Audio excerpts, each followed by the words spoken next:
Bonjour, je m'appelle Daniel Mars, je suis agronome au service à la clientèle chez Dow Seeds. Je vais vous parler aujourd'hui des taux de semis dans le soya. Il y a 6 principaux facteurs qui peuvent affecter le taux de semis du soya. Le principal étant l'espacement des rangs, 7 pouces, 15 pouces, 22 pouces, 30 pouces, ainsi que le type de semoir. Il est recommandé d'augmenter d'environ 5 le taux de semis avec l'utilisation d'un semoir à céréales à cause de la variabilité de la profondeur du semis et de l'espacement entre les graines de soya. Le deuxième facteur est le type de sol.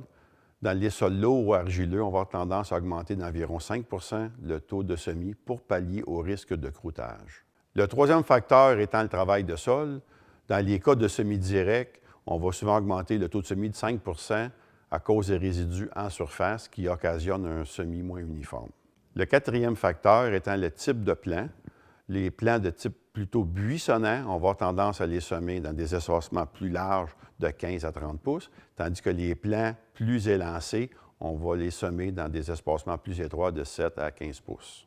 Le cinquième facteur, le traitement de semences. Dans le cas d'un traitement avec fongicide, on pourrait réduire le taux de semis de 3 et dans le cas d'un traitement de semences fongicide et insecticide, on pourrait réduire d'environ 6 le taux de semis par rapport à de la semence non traitée.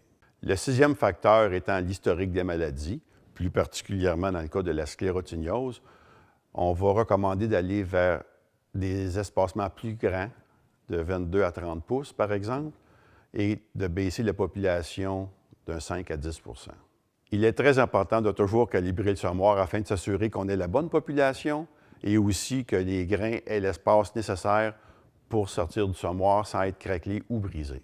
La grosseur des graines de soya varie beaucoup entre les cultivars, mais aussi à l'intérieur du même cultivar selon les lots. Il faut vérifier sur les sacs de semences le nombre de graines par kilo que vous allez semer. On ne sème pas un nombre de kilos à l'hectare, mais plutôt un nombre de graines de soya par hectare. Dans le cas des semoirs à céréales, si l'on prend au départ le nombre de grains à l'hectare que l'on veut semer, on divise par le nombre de grains par kilogramme inscrit sur le sac de soya et on obtient automatiquement le nombre de kilos à l'hectare que l'on doit semer.